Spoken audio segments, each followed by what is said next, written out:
Vertical Aerospace. So they are an EVTOL company. So EVTOL, for those of you that don't know, many of you will know, electronic vertical takeoff and landing. Hence my... And so, exactly. Go that way. And so a few months ago, many of you may remember that Lilium got into some financial trouble after having tons of investment. They ran out of money. So it's really good to see that actually we have a homegrown eVTOL company actually making strides. And so this is Vertical Aerospace. They're based in Bristol. And this week they've launched, they have a record-breaking flight actually across the English countryside. So the longest flight ever, I believe, but let me read it to you. So a British Vertical Aerospace, so Bristol-based firm pioneering the development of flying electronic taxis, has made European aviation history after successfully piloting a flight across the UK countryside. Brilliant. And it's amazing that actually this is a UK-based company. You know, there have been there's cynics out there. Some say actually they're over optimistic about when air taxis are going to happen. But we know it's going to happen. Air taxis are actually going to happen. Will it be as soon as they think it's going to happen, or will it not be?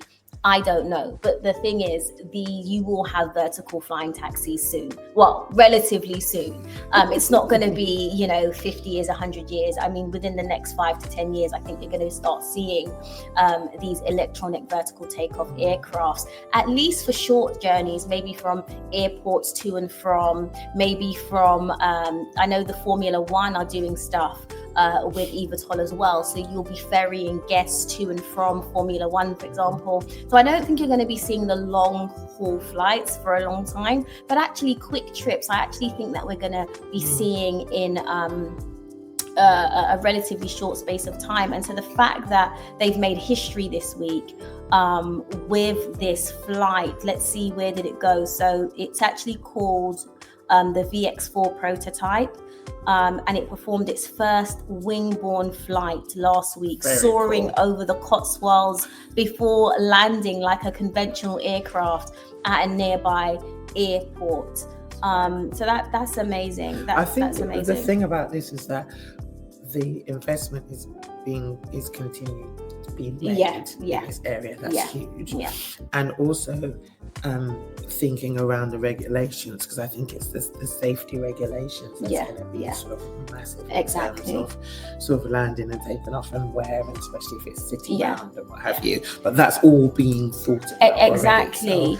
Already, so you even see more vertiports being created. So the infrastructure for these aircrafts is different, especially if you're taking off and landing in a high density location. So it's not just these planes that need investment, it's the infrastructure around that. It's also the social and cultural shift that needs to happen, because even in the minds of people, seeing like the idea of taking a taxi in the air that takes off vertically as opposed to, a regular taxi. But that's where we are. We're in the age of the Jetsons. And actually it goes on to say it's aiming to begin first use flights in 2028. So we're looking at the next 3 years. And I actually think that's doable. A couple of years ago, we were speaking about this when we first entered the space, and they were saying 2025. I thought that was premature, but actually 2028, given the progress, I think that's quite realistic. And like Bumi says, I think the sticking point is going to be regulation and certification. But if they can move past that, if they can navigate some of those challenges, I actually think 2028 is a realistic milestone. What's also I like about Vertical Aerospace is that they've stood the test of time. So I remember coming into the sector a few years ago and they were there, and now they're still here. And whereas, the players like Lilium, who had more of the fanfare, who had more of the branding, who had more of the hoo-ha, you're seeing them going into challenges. And actually here we have Vertical Aerospace, and we have Vertical Aerospace, and we're going to champion them because they're homegrown, they're British. And so we absolutely love that. And I do say though, I know with Lilium as well, knowing how long they've been working on it from scratch. Literally. Like, I do hope, and I am sure the knowledge, the data, the sort of fail fast learning that they had, I hope it's being passed on, it's being built on, because that was certainly not wasted. Wasted effort from the guys who are not around in name anyway, but hopefully their legacy is there for these guys to build on. Absolutely. And I just want to finish on this quote from Jonathan Reynolds, Secretary of State for Business and Trade, and he said, "This is a fantastic milestone for Vertical and for the UK's world-class aerospace sector.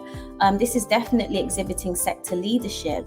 He says, "Breakthroughs like this show how government and business can work together to keep the UK at the cutting edge of innovation." So watch this space, guys. Do follow Vertical Aerospace.